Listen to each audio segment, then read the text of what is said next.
Big Boss season 8ஓட title winner Muthukumaran இப்போ வெளில வந்ததுக்கு அப்புறமா எமோஷ்னலாக பல விஷயங்களை ஷேர் பண்ணியிருக்காரு.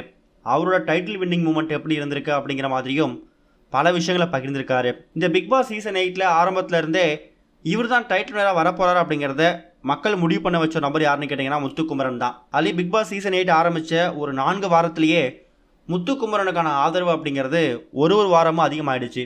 அதை அவர் கண்டுபிடிச்சிடக்கூடாது அப்படிங்கிறதுக்காக சேவிங் ஆர்டர் அப்படிங்கிறது இல்லாமல் ஞாயிற்றுக்கிழமை டேரெக்டாக எவிஷன் பண்ணி மக்களை கன்ஃபியூஸ் பண்ணாங்க, ஹவுஸ்மேட்ஸை கன்ஃபியூஸ் பண்ணி விட்டுட்டாங்க. இப்படிப்பட்ட நிலையில் முத்துக்குமரன் அதையும் தாண்டி பல சதிகள்லாம் நடந்தாலும் அது எல்லாத்தையும் மீறி இந்த பிக் பாஸ் சீசன் 8ஓட டைட்டில் வின் பண்ணியிருக்காரு. வெளில வந்தக்கூடிய முத்துக்குமரன் அவருக்கு சோஷியல் மீடியாவில் கிடைச்சக்கூடிய ஆதரவை பார்த்து ரொம்ப பிரமிச்சு போயிட்டாராம். இதை பற்றி பேசும்போது, நான் பிக் பாஸ் வீட்டுக்கு போகிறதுக்கு முன்னாடி முத்துக்குமரன் அப்படிங்கிறத நிறைய பேருக்கு தெரிஞ்சிருக்காது.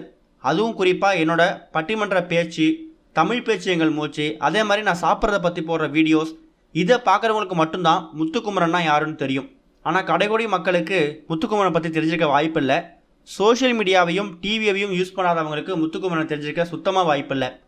அப்படிப்பட்ட நபர்கள் எல்லாமே எனக்கு இன்னைக்கு ரொம்ப அன்பையும் பாசத்தையும் அவங்க வாக்குகளையும் செலுத்தி என்னை ஜெயிக்க வச்சுருக்கீங்க.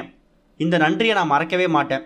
நான் நேற்று ஸ்டேஜில் சொன்ன விஷயம்தான் இப்போயும் சொல்கிறேன். உங்கள் எல்லாருக்கும் நன்றி அப்படிங்கிற வார்த்தையை தவிர வேறு எந்த வார்த்தையும் என்கிட்ட வராது. ஃப்யூச்சரில் எதிர்காலத்தில் நான் எவ்வளோ உயரத்துக்கு போனாலும் இதை நான் மறக்கவே மாட்டேன். இந்த பிக் பாஸ் மூலயமா தான் மக்கள் எனக்கு பரிச்சயமானாங்க, மக்களுக்கு நான் பரிச்சயமானேன். அது மூலயமா தான் நான் இவ்வளோ உயரத்துக்கு வந்திருக்கேன் அப்படிங்கிறத நான் எல்லா இடத்தையும் சொல்லிகிட்டே தான் இருப்பேன். விஜய் சேதுபதி அவர்கள் ஒரு வாரமும் வந்து எனக்கு நிறைய சப்போர்ட் கொடுத்துருக்காரு. மக்களோட ரெஸ்பான்ஸ் ஒரு வீக்கெண்ட் எபிசோடு எனக்கு வரும்போது இதெல்லாம் நம்பலாமா வேணாமான்னு தோணும்.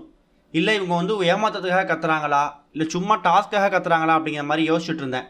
ஆனால் வெளில வந்ததுக்கு அப்புறம் தான் தெரிஞ்சது ஒரு வாரமும் எனக்கு கொடுத்துருக்கக்கூடிய ஆடியன்ஸோட ரெஸ்பான்ஸ் வந்து உண்மையானது, நேர்மையானது.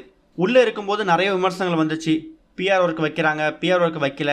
அது எல்லாத்தையும் தாண்டி என்ன தான் நீங்கள் பிஆர் ஒர்க் வச்சாலும் வைக்காட்டியும் உங்களோட கேம் பிளான் அப்படிங்கிறது இருக்கும்.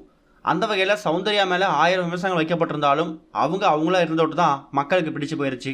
பிஆர் ஒர்க்கு வச்சாலும் எவ்வளோ பேர் சப்போர்ட் பண்ண முடியும் சொல்லுங்கள்? சோஷியல் மீடியா யூஸ் பண்ணவங்களுக்கு மட்டும்தான் அந்த பிஆர்னால் என்னென்னு தெரியும். அப்படி பார்த்தா எவ்வளோ பேர் வீட்டில் கிராமத்தில் டிவியில் உட்காந்து பிக் பாஸை பார்க்குறாங்க. அவங்க சோஷியல் மீடியா கூட யூஸ் பண்ணுறதில்ல. அவங்களாம் எப்படி எங்களுக்கு ஓட் போட்டிருப்பாங்க? அதனால் PR work, promotion work, advertisement இதெல்லாம் விட்டுட்டு மக்களோட மனசை நம்ம கவர்ந்துட்டோன்னா, நம்ம கேம் நேர்மையாக இருந்துச்சுன்னா கண்டிப்பாக மக்கள் நம்மளை மேடை ஏற்றுவாங்க. அப்படிங்கிறதுக்கு நானும் சௌந்தர்யாவும் விஜய் விஷாலும் ஒரு உதாரணம். அப்படிங்கிற மாதிரி இந்த பிக் பாஸ் சீசன் 8ஓட டைட்டில் வின்னரை பற்றியும் அதில் அவர் மேலே வைக்கப்பட்டிருக்கக்கூடிய சௌந்தர்யா மேலே வைக்கப்பட்டிருக்கூடிய பல விமர்சனங்களுக்கும் அவர் பதில் கொடுத்துருக்காரு. முத்துக்குமரன் அவரோட இந்த ஒரு பதிலை நீங்கள் எப்படி பார்க்குறீங்க அப்படிங்கிறத மறக்காமல் கமெண்ட்டில் ஷேர் பண்ணுங்கள். இது வரைக்கும் கனெக்டிங் டிவிக்கு சப்ஸ்கிரைப் பண்ணனா மறக்காமல் சப்ஸ்கிரைப் பண்ணிக்கோங்க. உடனடி அப்டேட்ஸ் பெறுவதற்கு நோட்டிஃபிகேஷன் பெல்லையும் கிளிக் பண்ணிக்கோங்க.